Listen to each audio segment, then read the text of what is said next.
All right. Welcome everyone to the May Evolutionary Themes live broadcast. So let's start off just taking a look at the transits for this month, um, identifying some of the core evolutionary themes, and then we'll just talk more deeply about it. There are several really powerful shifts happening. So the first is in just a few days, Pluto is stationing retrograde, and that's always significant. I tend to give a lot of attention to the stationing of planets. Mars just entered Aries, and over the next several weeks, Mars will be joining the North Node, and then towards the end of the month, Mars will join Chiron. In the middle of the month, Ceres will station retrograde over here, and that's also really significant. I'll probably do some more teaching on that later this month. If you haven't checked it out, I have two recent conversations with my friend Sol on Ceres and Capricorn and the great significance of Ceres during these months of this year.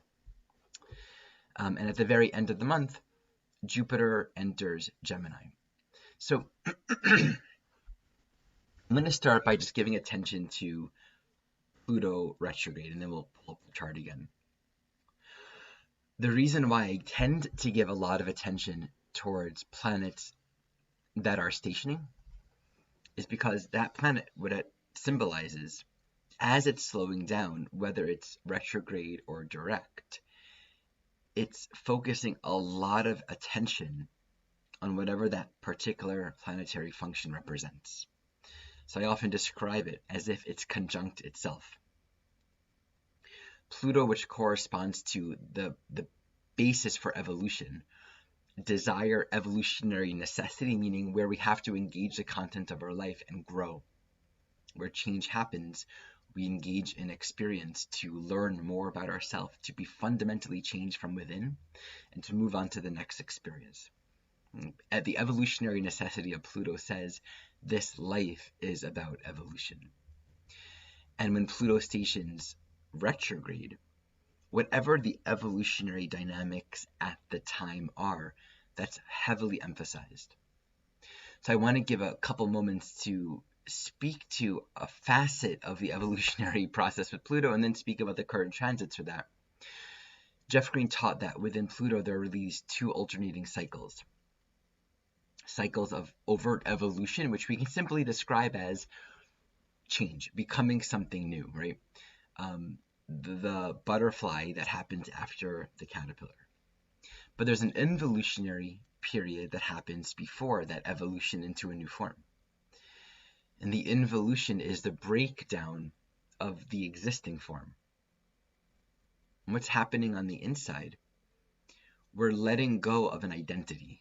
We're letting go of someone that we've believed and known ourselves to be, which means all of the attachments.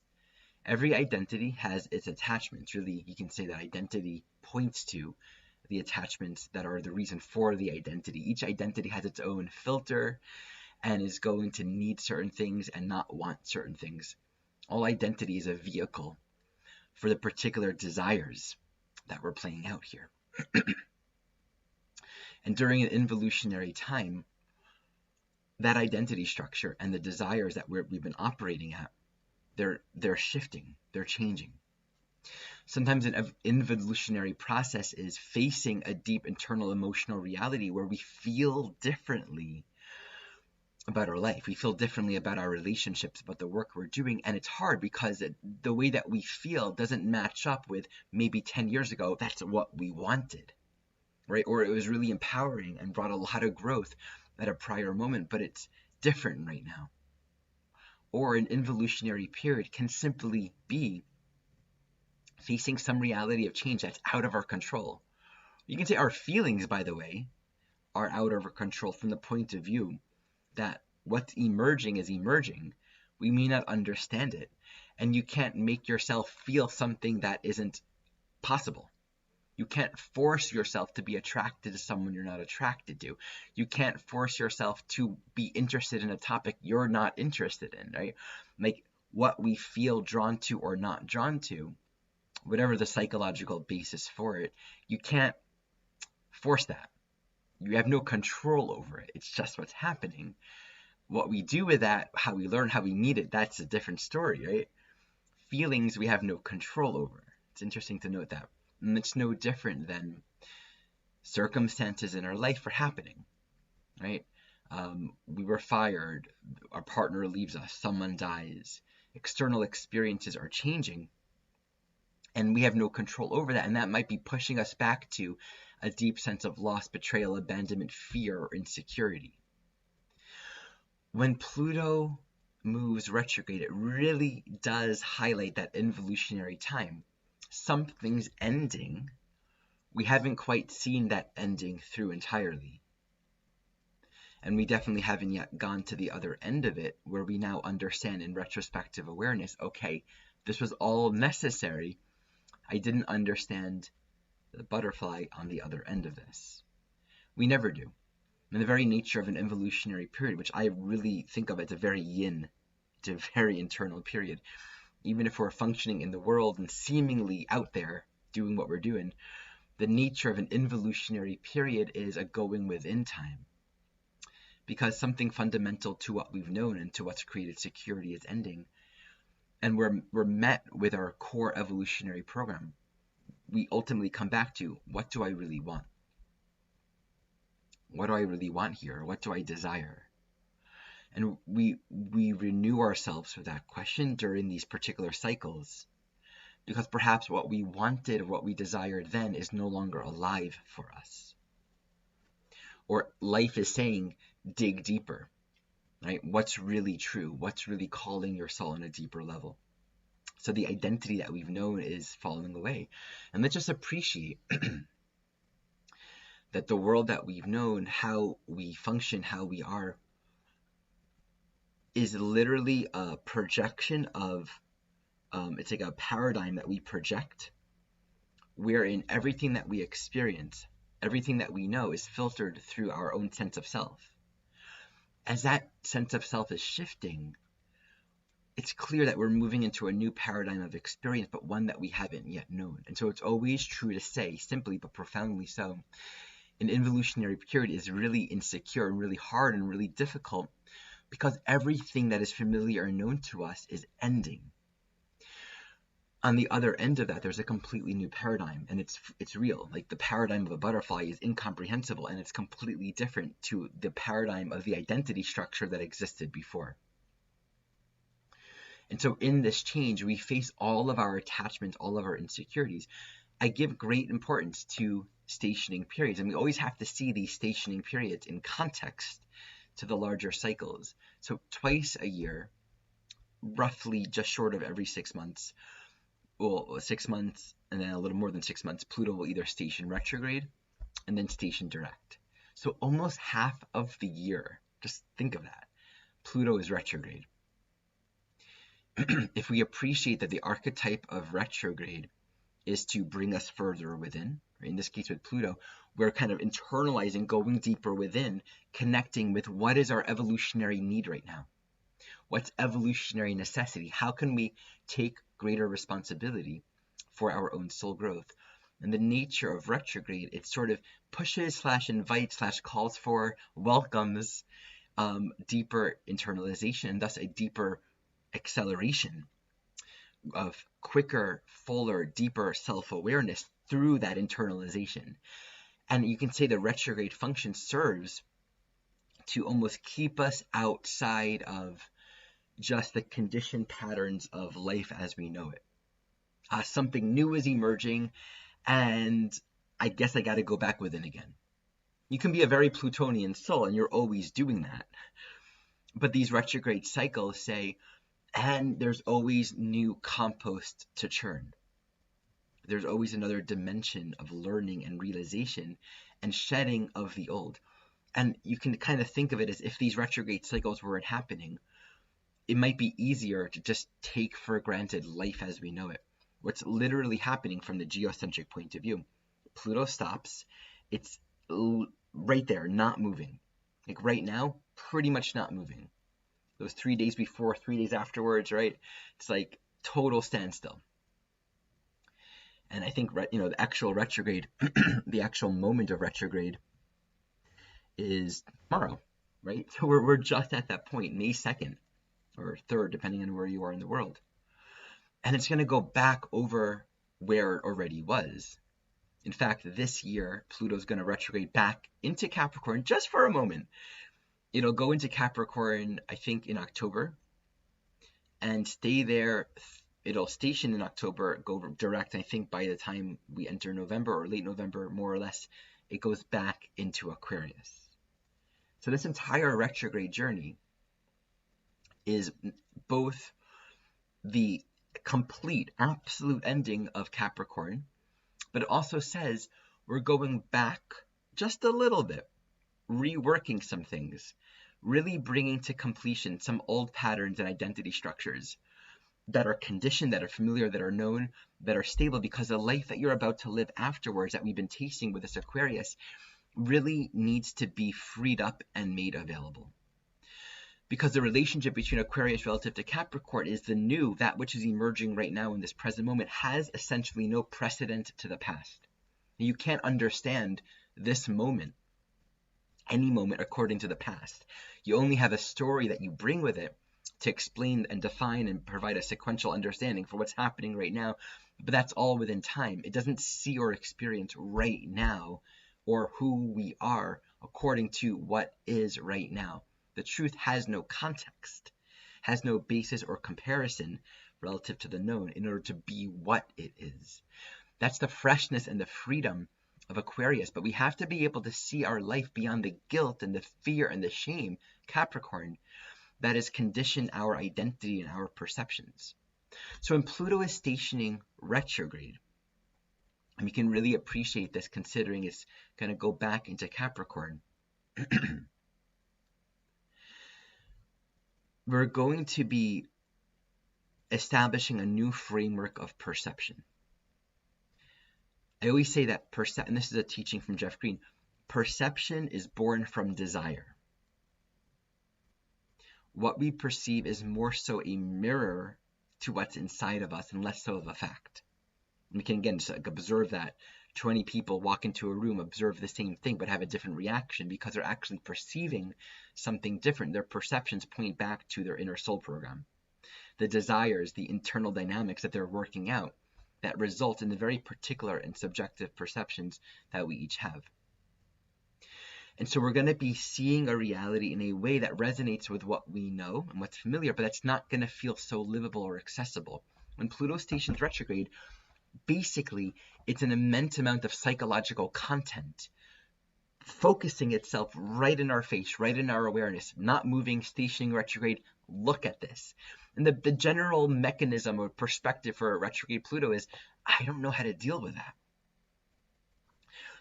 I'm not psychologically aware enough to see differently, but we can see, this is what I'm seeing. This is the story that I have. This is where I feel stuck, entangled, fear, abandoned, betrayed, victimized, all the Pluto words, right? All of that, and the truth of it isn't in the truth of it objectively. The truth of it isn't the truth of our experience of it. Right? It's never for me to analyze a person's personal experience unless they're giving me consent to do so. But on an objective level, ultimately, our Plutonian life experience here points back to our evolutionary program and our evolutionary needs. And the question always to ask with Pluto is, what's the evolutionary signature? What's the evolutionary intention? How is all of this inviting growth? And I think this particular Pluto stationing retrograde strongly emphasizes we are on the cusp of a paradigm shift in a way of thinking that we can't take the old guilt and shame and fear with. Like, we can't bring that with us. And so there might be a perceptual framework that we may not know how to access right now. So we do that soul work. We do that shadow work. We may not know who we're becoming, or even how to let go of what we're attached to, or even what we're attached to. This is a great time to be looking head on at our fears, at our insecurities, at that which is deeply disturbing our peace. one thing that we can really appreciate with doing the Pluto work is we don't have to actually understand what to do, because that can feel very confusing. When we're bound by limited perceptions, the field of choices and options available to us are limited. And so it becomes more important not to figure out how to solve our perceived problems, but more so to identify the problems, more so to let all of it be revealed. I led a Seder for Pesach, for Passover, in my family, invited a large number of people. And on the second night, I did the ceremony. Traditionally, the ceremony is done before Pesach begins. And it's this sort of ritual of searching your house with like a feather and a candle for all chametz. Chametz is basically leavened bread, but it translates to any crumbs from any product that might have had any kind of leavened anything in it, right? But it's a ritualistic practice. So already by that time, ideally, most traditional households will have cleansed the house of all bread, of all crumbs and chametz and all that kind of stuff. But you just take some bread, you put it in little baggies, and you hide it, and the kids will go searching for it, and it's a really great activity. The next morning, you burn it.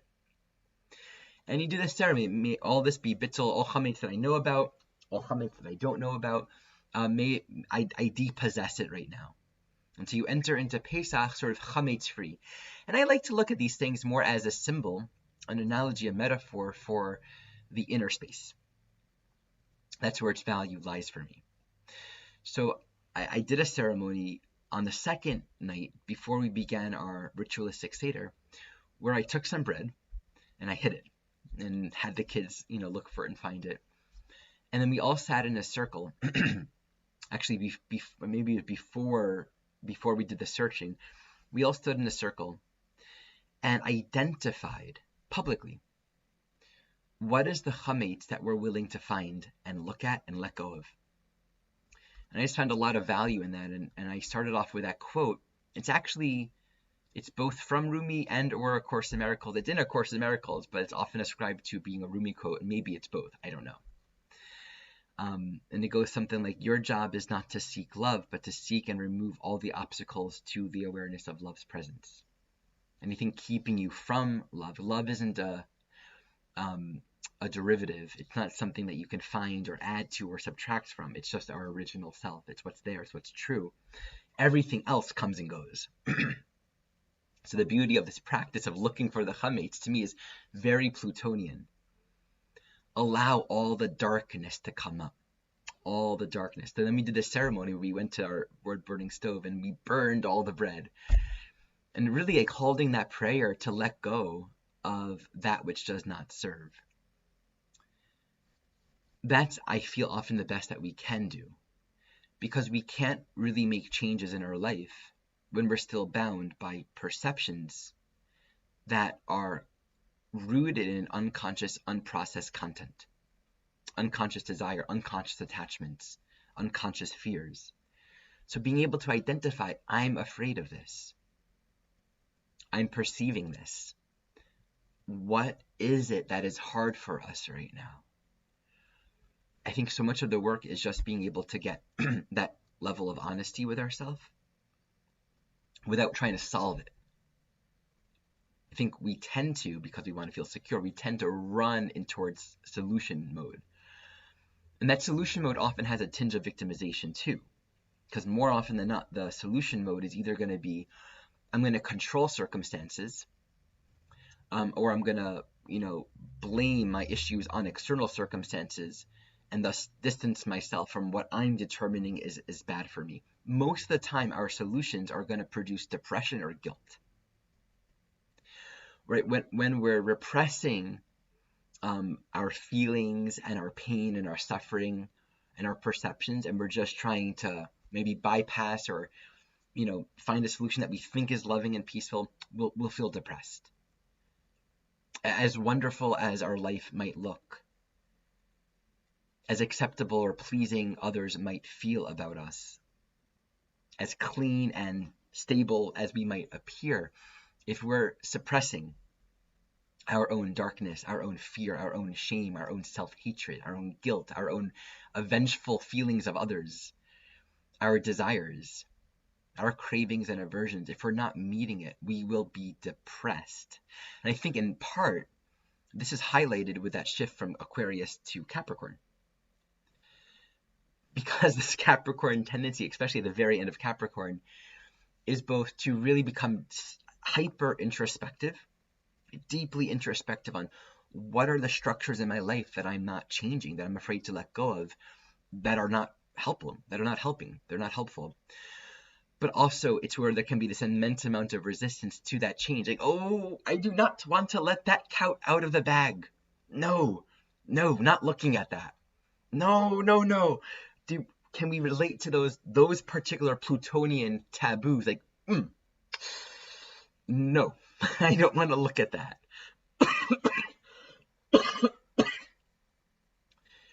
That will make, if I look at that, if I actually acknowledge that's there, I'm afraid of what will happen. And let's look at that then for a moment. I'm going to hurt people. I'm going to be rejected. There's no way I can fill in the blank, right? Play the roles that I'm playing in life. Be accepted by my family or by society. All of these things. If I allowed this thing inside of me to be true, it's not about publicizing it, but if I allowed myself to accept something that is fundamentally dark and uncomfortable and somewhat taboo, I won't be able to fill in the blank. And I certainly can't let anyone know about it either. Oh, 1 second. My good mic isn't plugged in, so let me plug that in so we can get some better sound in here. All right. You can hear me, right? Just someone put in the comments that you can still hear me, okay?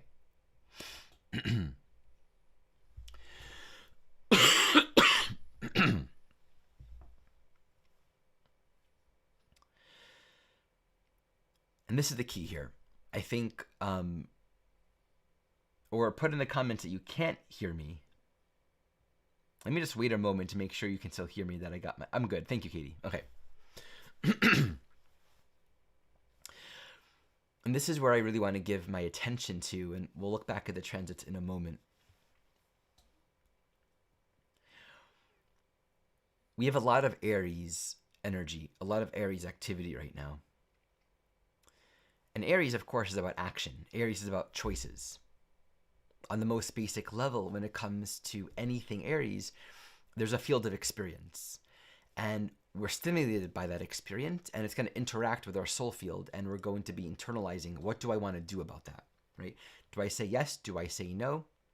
What am I moving towards? As we mature and become more self-aware of what we want to do, where we're going, what we're living for, our actions and our choices become more self-responsible, more matured, more clear, more stable, and more purposeful. So there's an increasing less randomness in the Aries archetype in general. Because as we become more aware, we're able to cultivate a refined sense of direction and purpose for what we're doing. And so on the most gross level of consciousness, Aries becomes very much like, I'm defending freedom for its own sake. Really, we need the freedom to know that we can make conscious, thoughtful choices that resonate with our own evolution. That's what freedom is for. Freedom isn't for limitless options. Freedom is to act in our agency. Freedom is to act as a free, conscious agent person, soul, that is in total control of where we're directing our intention and our purpose in life. The agency to use our freedom with respect to our own evolution. That's the purpose of freedom. Freedom in a vacuum for the sake of not being bound by obstacles or limits or having a lot of options is actually not freedom. It's another sort of hidden form of enslavement. Because the key with freedom is the empowerment to actually say no to a whole lot of things. Because we're consciously in our freedom, in our agency, choosing what to say yes too. So that's some of the higher dimensions, the ways that we can understand the Aries and the Mars archetype. And I introduce this now because when we look at Pluto anytime, anything, it's always very useful to look at Mars. And this is a fundamental teaching in EA that I often repeat. The relationship between Mars and Pluto is basically Mars being the executive choice maker that's executing the particular choices and command or decisions with respect to what it is we're here for in the first place, Pluto. With respect to the deeper evolutionary needs of the soul. So while we're choosing seemingly amongst 10,000 things every day, in its net reality, our choices fundamentally point back to one of two options: to resist or cooperate with evolutionary necessity. And I'll say that again. Choice ultimately comes back down to not the 10,000 options or illusions from which we can choose from. Will this make me happier? Will that make me happier? That's not the framework from which to understand choice. Choice fundamentally points back down to what it is we're here for in the first place and how we're choosing with respect to that underlying evolutionary purpose. And we can resist or cooperate that evolutionary intention. Cooperating with it is always going to be in resonance with moving from that agency.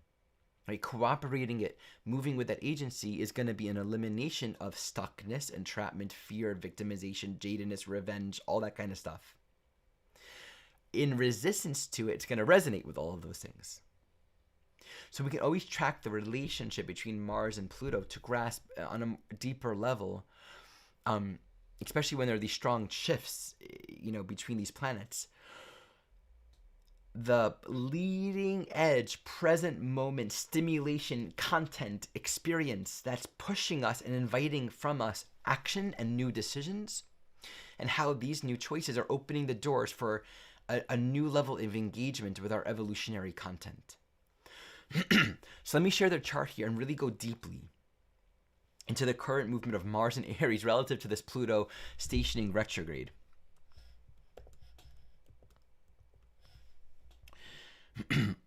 So here we have Pluto retrograde, and Mars just recently entered Aries.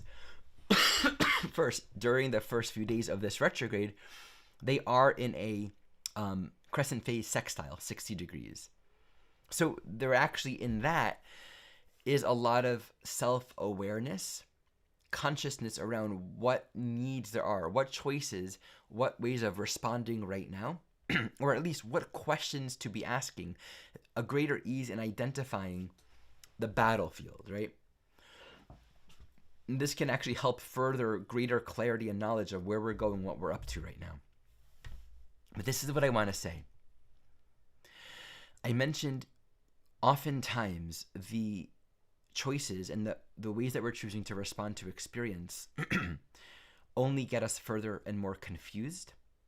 Will either deepen a sense of depression or a deeper sense of guilt. Like if we're going to act in retaliation to something because we perceive that on the outside as limiting us, then we'll feel guilt. Or if we say, I'm going to do whatever I want to do, from that premise of wanting to be unrestricted, later on we will feel guilt. Anything that moves from a consciousness of separation induces guilt. Anything that moves from the consciousness of repression will induce depression. So this is such an important premise because when it comes to Mars, our actions, our potential field of actions and choices, and the playing field that we're perceiving, and thus the options that we perceive exist, are going to be defined by the deeper Pluto level perceptions of the world that we have. And let's say that differently. My unprocessed insecurity and jealousy is going to define or give rise to the particular choices or options that I am perceiving. Do you follow that? The extent to which I am bound by unconscious emotional content, the desire for a particular experience, but I'm not meeting that. I'm just sort of impelled. We all know what it's like to be impelled by insecurity. And so if someone says something to us or does something, we might feel really insecure and need to change that behavior or do something about it, right? All the ways that we manipulate experience or people or circumstances because we're just really uncomfortable with how it makes us feel. What we do about our life is going to be defined by the extent to which we are psychologically empowered and self-aware. And so we're going to be solving problems at the level of consciousness. That's a basic quote here, but to really understand on a deeper soul psychological level, the psychological content we're not meeting is going to be defining and limiting the paradigm of solutions, choices, possibilities that we perceive. And this is why, good news, bad news, there's no way out of our situations. There's no way out of our ruts and our difficulties. From the point of view of trying to get away from what we haven't yet seen in ourselves. What's interesting about Mars being in Aries is we're called into action. Like, this actually emphasizes the content and the stimulation in our life. Says, here's an experience, here's a circumstance, here's a situation. You have to respond to it. Like I mentioned in a little short recently, saber-toothed tiger. You got to do something about it. Your boss says, I need you to, work an extra hour, cutting your pay. Or I'll promote you and give you more pay, but you have to do these, how do you respond to that very specific, very tangible life experience that's saying, here is something that's calling your active choice making? Your partner says, I'm going to be with someone else now. I'm gonna leave and, change my life, right? That's, what are you gonna do about that? You get a diagnosis that you have some kind of, late stage terminal disease. What are you gonna do about that? Like, these are all experiences that might be uncomfortable, but from the point of view of life doing what it does, it brings forward, there's something very tangible in our field that we need to deal with. Now, in the same token, or on the other side of the coin, this Mars in Aries will be saying, oh, you're feeling desires. You're feeling desire to, your work situation isn't working, or your relationship status quo, you're desiring something else. You're experiencing something in your life, and your desire is emerging. You're craving something else. Your attention is being drawn. And so that has to be dealt with, right? Whether it's something from the outside or something from the inside, what are you going to do about it? That's the question. That's the question. And all of these things can be very, what, you want change? How dare you want change? Or how dare you ask me to adopt to that? Or I need change and I don't care what you think. If you adopt or not, I'm going to make the change. We can find ourselves on either ends of these things, and ultimately points back down to what's actually going on the inside. We are enslaved and stuck in circumstances up until the point that we can identify and actually see dead on with absolute honesty the very thing that we're afraid of, the very thing that we're stuck in. And so it takes an immense amount of honesty. Let's appreciate South Nodes in Libra. So that, a big part of understanding these evolutionary dynamics, we never want to become so polarized that we're just like living in our own bubble and we are isolating ourselves. The healthy expression of that South Node in Libra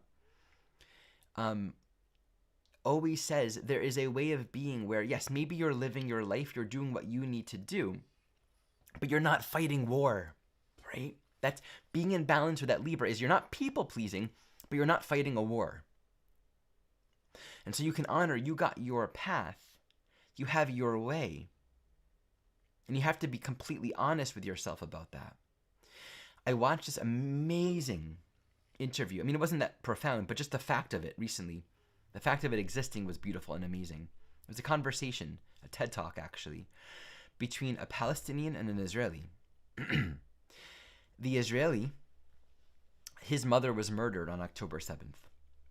the Palestinian has friends and family. I don't think anyone directly in his family, but he has many, many, many friends that were killed, and many people whose families were killed. Basically, anyone who lives in Gaza, if don't have a family member that died, you have a cousin or someone close, or are close to friends who died, who were killed, or someone you know as a family member.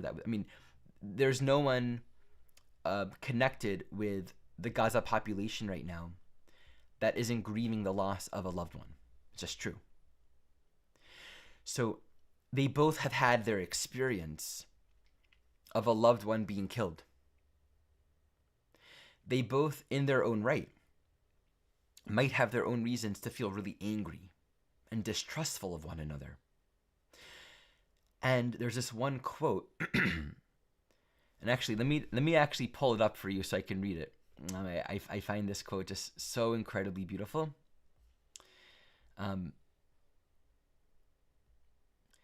It's akin to this idea that I was hearing Charles Eisenstein say this recently. The actual stories and experiences that happen during war are often lost in the narratives that we have about the war. I'm not going to find it right now, so I'll let that go. But basically what he was saying is, when we stop being able to hear each other's narratives, when we stop in our ability to just listen to each other and hear our unique narratives, that's when the problems begin. Because we're going to be justified in our anger. We're going to be justified in our victimization and our fear.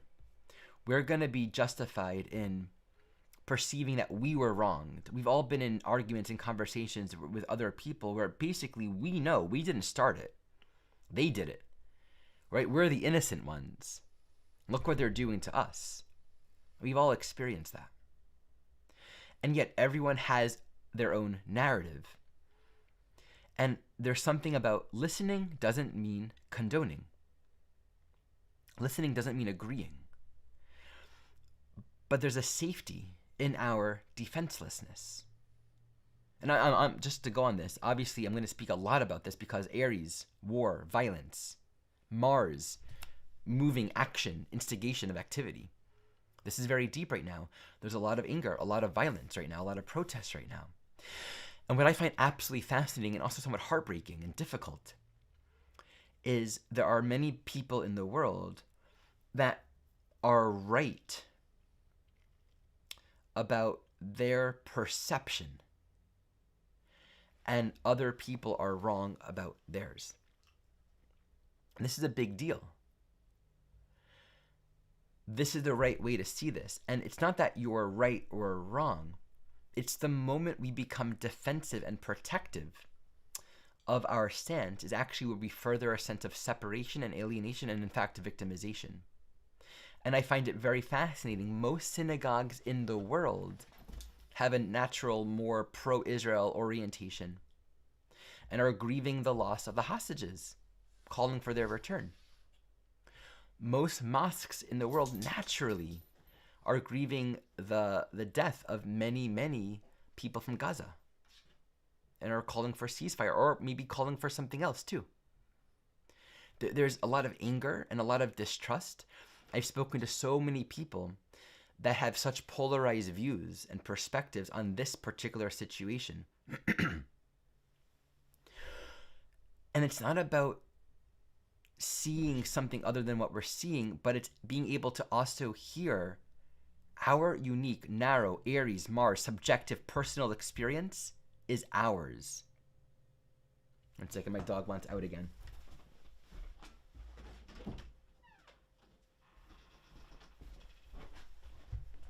And this is where so many of our actions in life are fueled by our unresolved victimization,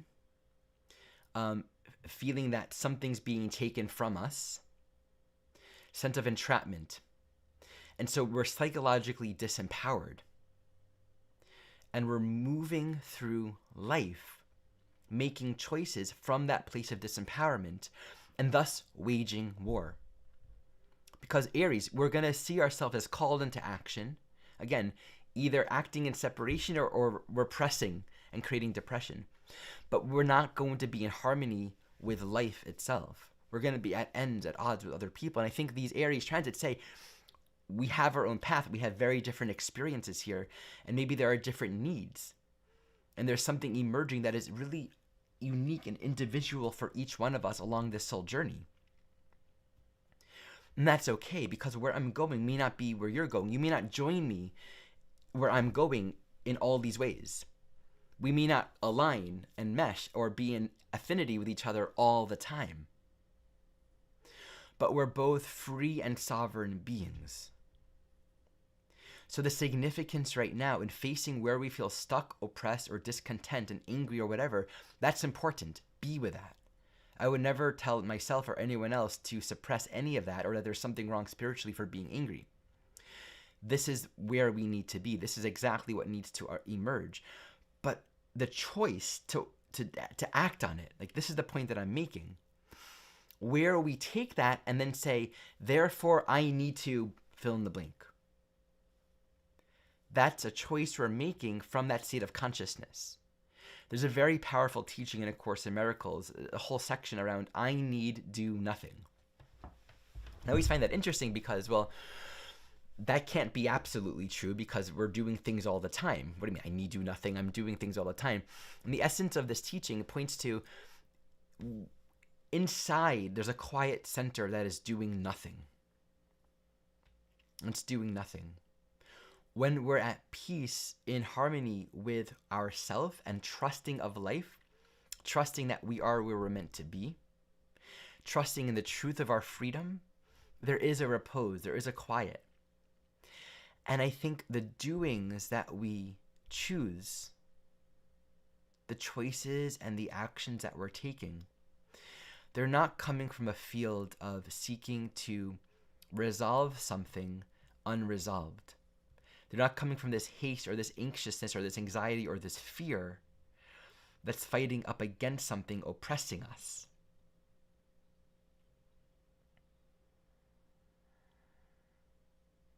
The actions and choices that we are learning to make in life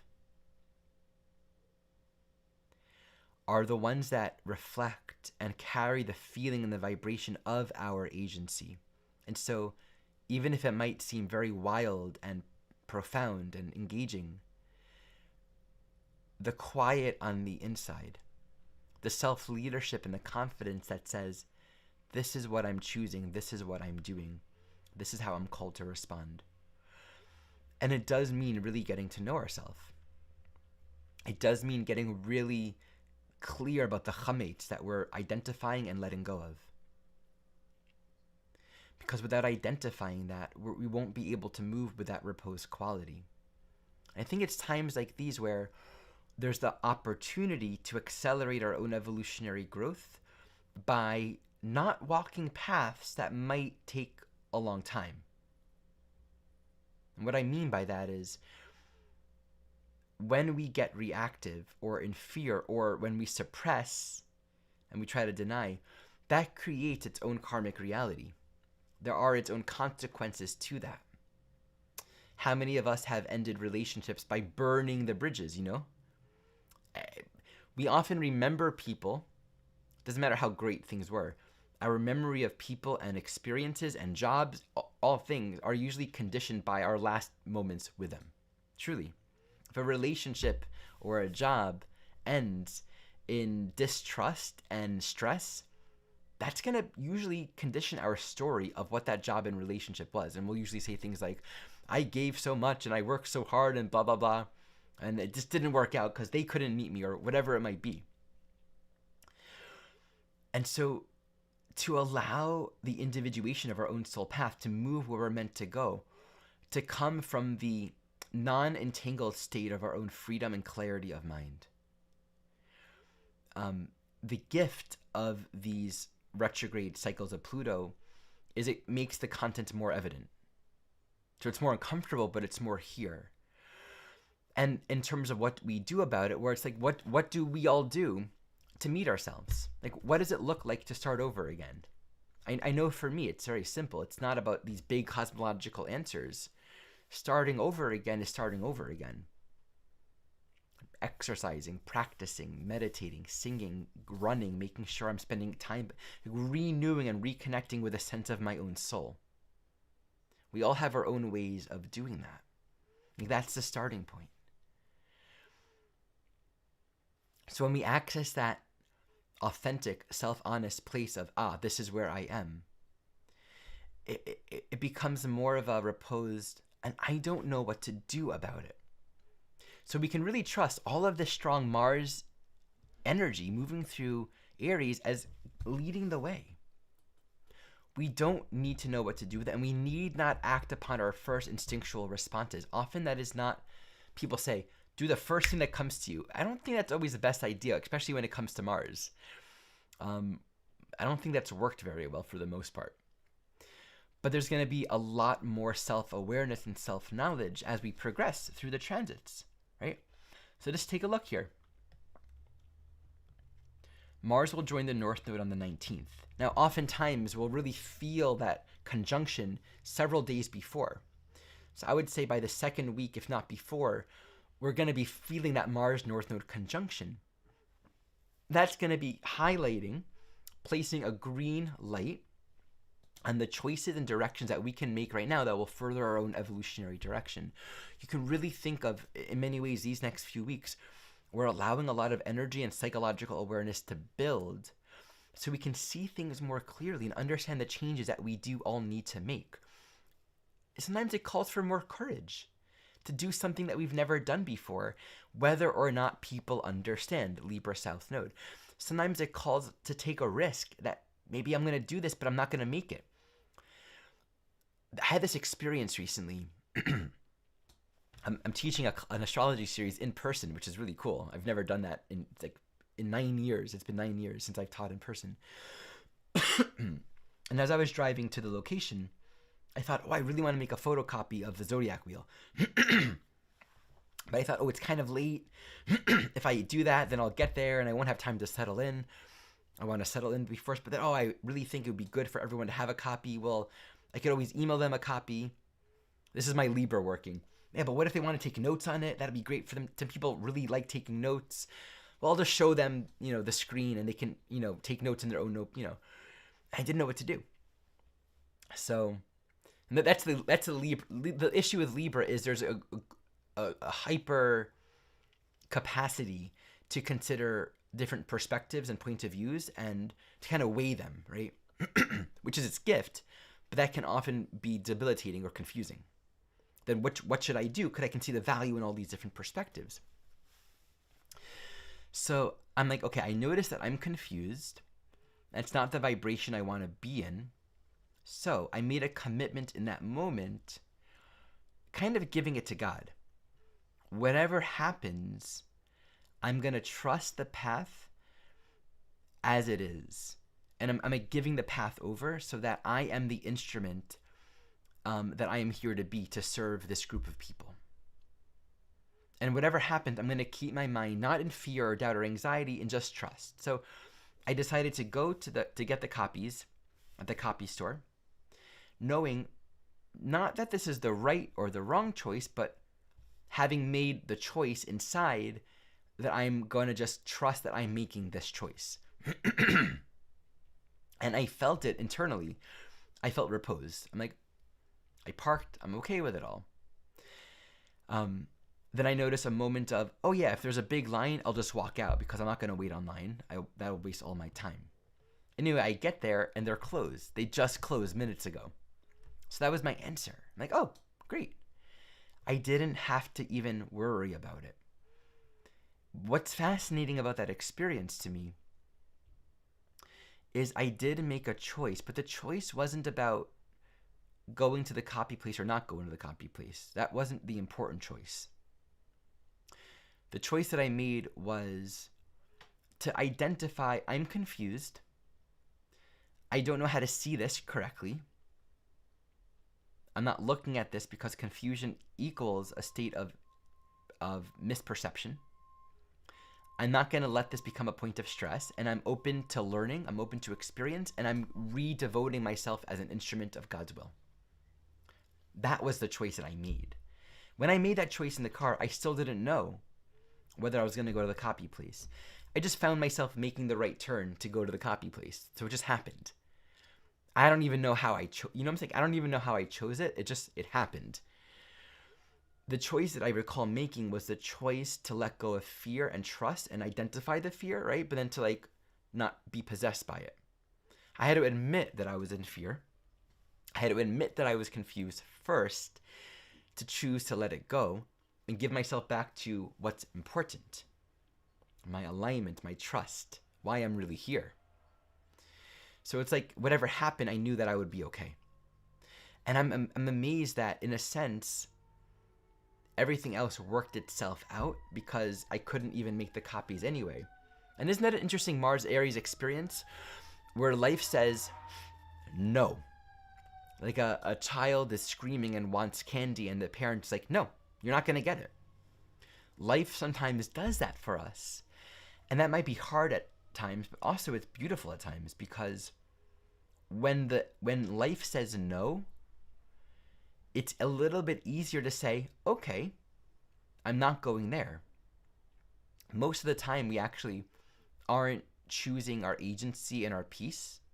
And so we're fixated on a particular line of action. See, no line of action is the thing that we're looking for here. Our agency is what we're seeking here.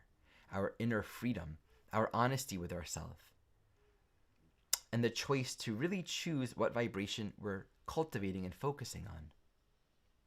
When the doors are closed, okay, I guess that's not happening.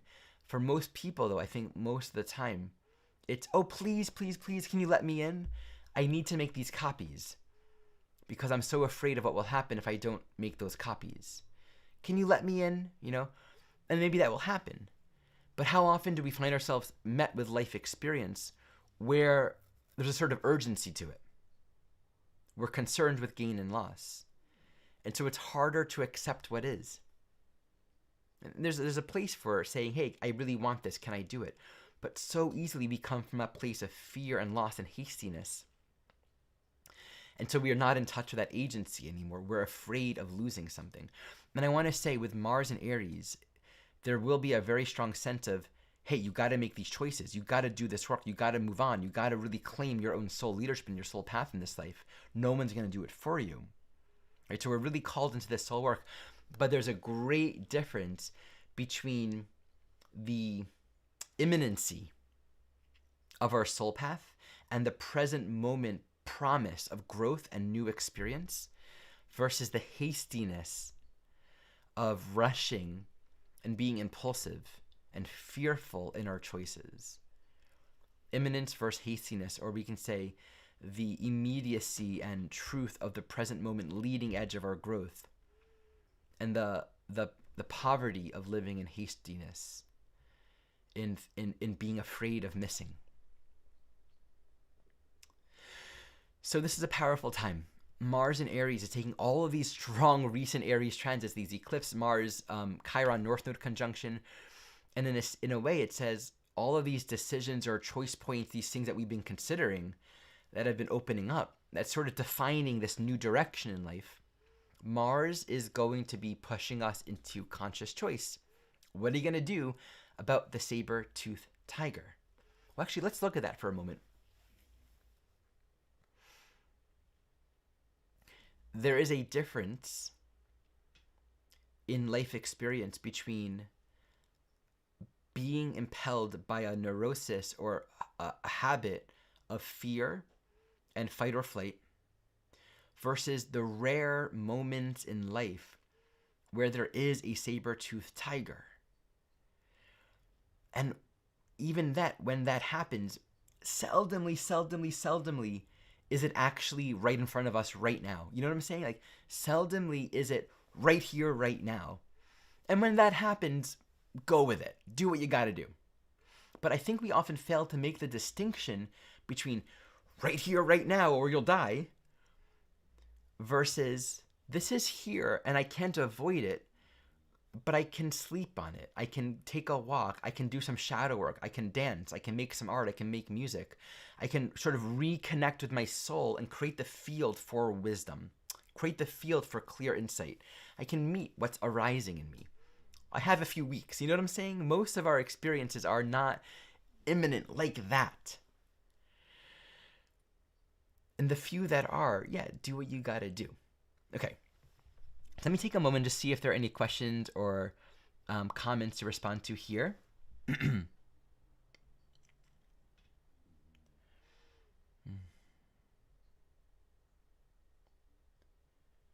The symbolism of the thing that is arising can speed up the understanding. Oh, beautiful. I mean, Pluto in Aquarius too really emphasizes the agency of observer mind. Look at it, but do nothing about it. Watch, watch, watch. And we'll see all of the things that are coming up. They can also be understood. I'm not sure if this is the direction you're going, but this is where my mind's going. Everything that's coming up can be also seen as symbolism, like tarot cards, archetypal symbols pointing to our own inner reality. It's like if you have a dream with a bunch of symbols, you're not going to necessarily be literal about those dream symbols. You're going to take them as a metaphor, pointing to something inside of you that's opening, that's awakening, that's being communicated to.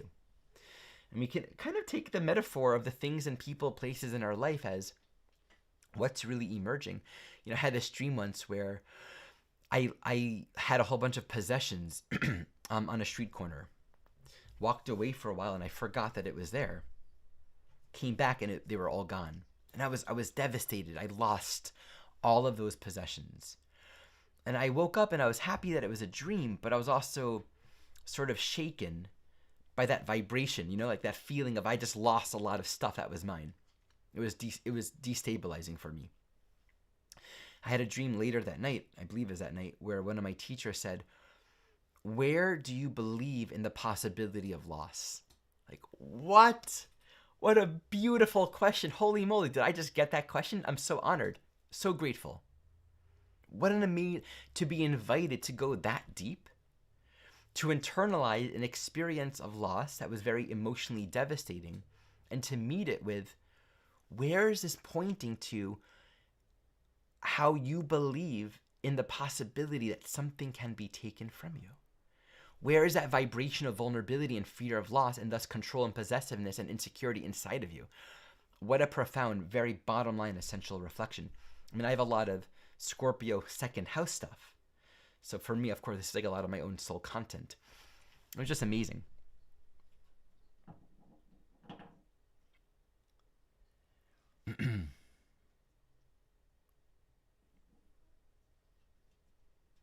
Okay.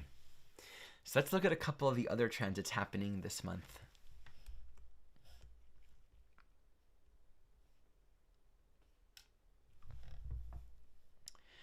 So what I'm wanting to give attention to is, briefly, Ceres stationing retrograde. I'm going to go a lot more into this later this month. It's a really fascinating talk, and I think what I'll do is I'll also kind of highlight the long-term transits, but I'll point out for now. This series is going to go retrograde, while Pluto is going into Capricorn, at which point Ceres will then be moving direct. And there's a time where Pluto is moving direct from Capricorn into Aquarius later this year, and Ceres is moving direct in Capricorn to Aquarius. Later on, I think next year, Ceres will join Pluto in Aquarius. I'm going to sneeze.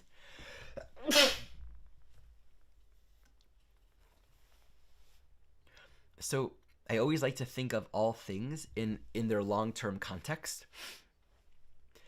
The mythology of Ceres and Pluto is fascinating, right?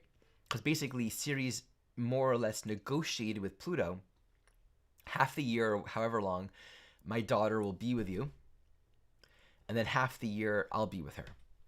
So Ceres is where we learn how to cope with change and actually nourish ourselves and provide and care for ourselves and others during times of change. I think it's really, really useful to track this series in our own charts right now. With consideration, it's squaring the nodes. It's going retrograde on the 14th, it looks like, here in the US. And so there's a strong focus on internalizing, kind of getting into what are the teachings of Ceres and Capricorn right now. The roles, the conditions that we're familiar with playing, who I have to be for you, the status quo of my work, my relationships, how I show up in life, my sense of responsibility to community. The way that I've defined myself and others according to the roles that we've been playing. Ceres retrograde says sometimes we need to make these changes. Sometimes other people aren't going to be who we wanted them to be. They're not going to be available in the ways that we wanted them to be. Sometimes we're not available in the ways that we've otherwise wanted to be. And there's a grieving in that. There can be a sense of loss in that when we recognize, oh, that's change. It might be hard to cope with those changes when the status quo and the structural reality that we've known or have expected changes. How do we continue to cultivate our own alignment and to be responsible for what is in our field to be responsible to during these changes? And I think with all of the strong Aries with the nodes and everything, this speaks to, in the larger sense, we're learning how to show up in relationship, show up in our life without the guilt and the fear and the shame and the expectations and the people pleasing, but with more authenticity. What am I here for? What can I really give? What am I really available for? What's my intention? What are we really doing here? So that there's clarity, there's more cleanness. We're not just becoming what others or we have expected of ourselves. And with all of the strong Aries at this time, with this retrograde series, I think it really says, again, maybe we're going to find ourselves sort of pushing up against a lot of the shame and the judgment of where we thought we needed to be or others. But Aries here says you have to be able to embrace changes and do something new, even if for a temporary period of time it defies yours or others' expectations. I think there's a lot of tenderness in this, and there's a lot of emotional maturation that happens in learning our agency at this time, as implied by this series. And over time, I think there's a profound process here with Ceres joining with Pluto in 2025 in Aquarius. It's like the god of the underworld and the nurturing force that cares for us during change are coming together. It's like really coming to grips with change. Change happens, death happens, forms change, evolution happens. And I'm okay. New forms of life, new structures, new systems emerge that will also be good for us. We can allow for change, and in those changes, we can allow for something new to emerge. That's why Ceres and Capricorn, amongst many things, often speaks to, government-funded agencies that will provide disaster relief, things like that, or the failure of those agencies, right? It's the idea of when there's Pluto, when there's change, when there's evolutionary necessity, Ceres and Capricorn says, and here's a structure, a way of living, something grounding that will help us at this time, and it's going to be okay. So the last thing to point out is Jupiter in Gemini. This is kind of the very end of the month, and we can say the majority of May is Jupiter completing its time in Taurus. I'll save more of this for a future video, but just want to emphasize the significance of Jupiter changing signs. Whenever a planet, Jupiter and beyond, really changes signs, it's going to be there for a whole year. So there's a greater amount of attention and activity happening within that sign. And so we can just really think of it as there's a process that's clarifying itself as Jupiter separates itself from Uranus. It's both playing out this new phase conjunction and completing itself in Taurus. We're still figuring out what our values are. We're still kind of landing and connecting with what is it like to feel more livability and spaciousness and breathability in my life, in my soul path. We're connecting with what it's like to be true to ourselves. Jupiter in Gemini is going to be a very fascinating, exciting, and interesting and stimulating experience. It's trining Pluto. It'll then be squaring Saturn for the majority of its time. Yeah, and we'll save that for a different talk. I just think there's a very strong culmination happening now with a lot of insight and awareness. Think of just how emphasized Aries and Taurus is right now. Who am I? What am I doing? What am I here for? What am I saying yes to? What am I saying no to? And what do I really value? What can I claim about my life and what I need and what I want that no one else can? That's so significantly emphasized during this month. Okay, let me see if there are any more comments, and I think we'll close with that.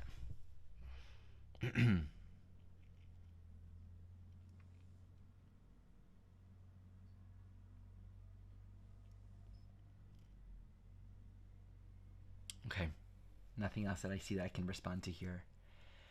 I can't really respond to like personal chart question. I just need the context and a container to really go into the soul field with another person. Okay, as always, I offer individual sessions for those that do want to look at these transits or just like what's happening in your life. I invite people to come in with questions with actual content, like, what's real, what's alive for you, so that there's an actual soul level intention. We're actually here together for healing, for growth, for insight, for something helpful to come through the session. I offer this for couples and individuals alike. And I offer soul-to-soul companionship sessions, which are long-term ways of working with me for more continuity of connection over long-term. I also do a live stream every Monday, currently completing Pluto aspects. We'll soon do Neptune aspects.